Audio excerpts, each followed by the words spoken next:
ایک اور سوال لیتے ہیں سر۔ ایک خاتون لکھتی ہیں کہ ان کی ایک رشتہ دار ہیں جو ان کو ہر سال تحفے اور تحائف بھجواتی ہیں، اور نہ صرف ان کو، وہ خاندان میں اور لوگوں کو بھی تحفے اور تحائف بھجواتی ہیں۔ لیکن ہوتا یہ ہے کہ جب وہ تحفہ ملتا ہے تو اکثر لوگوں کی طبیعت خراب ہو جاتی ہے، اور وہ لکھتی ہیں کہ ویسے وہ پورا سال ایک بار بھی فون پر بات نہیں کرتی، اور لیکن وہ گفٹ ہر سال بلا ناغہ بھجواتی ہیں،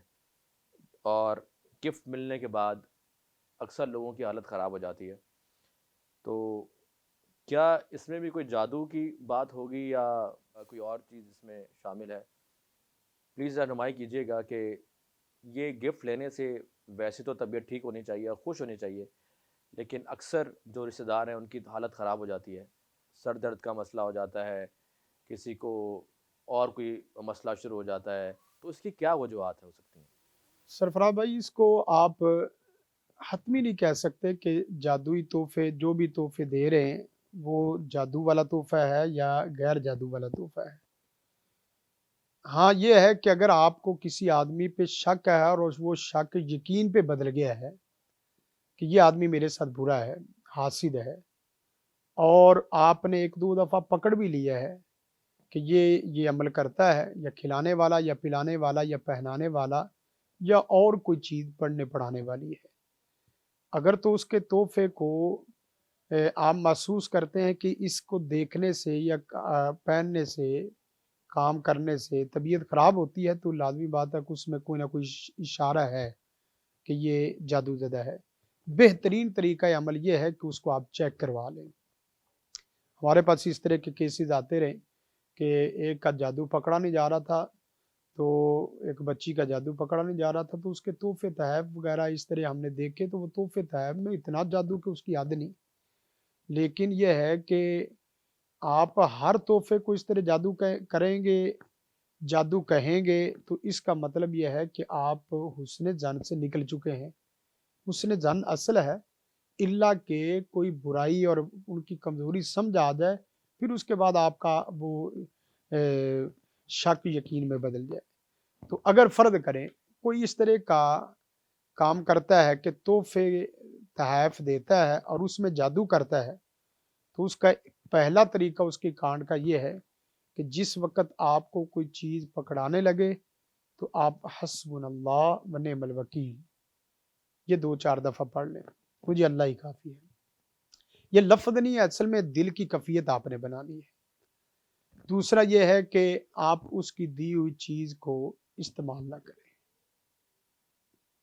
اب رہا مسئلہ آپ نے استعمال نہیں کرنی، دوسرے کو بھی دینی ہے کہ نہیں، اگر تو وہ جادو کے ساتھ ٹونا بھی ہوا کہ مثلا آپ کے لیے بھی وہ کپڑا نقصان دہ کسی اور کے لیے بھی ہے، تو پھر آپ کسی کو بھی نہ دیں، اس کو ختم کر دیں، زائل کر دیں۔ یہ اس وقت ہے جس وقت آپ کو یقین ہے کہ یہ جادو والا ہے، اکثر پتہ بھی چل جاتا ہے۔ میں اس لیے کہہ رہا ہوں کہ بعض دفعہ ہوتا ہے کہ جادو کرنے والا جتنا بھی وہ خفیہ انداز میں ہو، آخر اللہ تعالیٰ بندے کی دعا کو سن لیتا ہے اور بندے کو واضح کر دیتا ہے، ظاہر کر دیتا ہے، اس کا عمل ظاہر کر دیتا ہے، وہ چھپ ہی نہیں سکتا۔ زانی ہو، چور ہو، شرابی ہو، یا اسی طرح جادوگر ہو، اس کا ایک خاص دائرہ کار ہے، اس خاص دائرہ کار میں وہ چھپ کے کام کر سکتا ہے۔ آخر کار اللہ تعالیٰ کی رحمت فضل ہو ہی جاتا ہے اگر وہ آدمی دعا کرنے والا ہو، محسود، تو وہ واضح ہو جاتا ہے، اور واضح ہونے کے بعد صورتحال یہ ہے کہ آپ کا شک یقین میں بدل گیا۔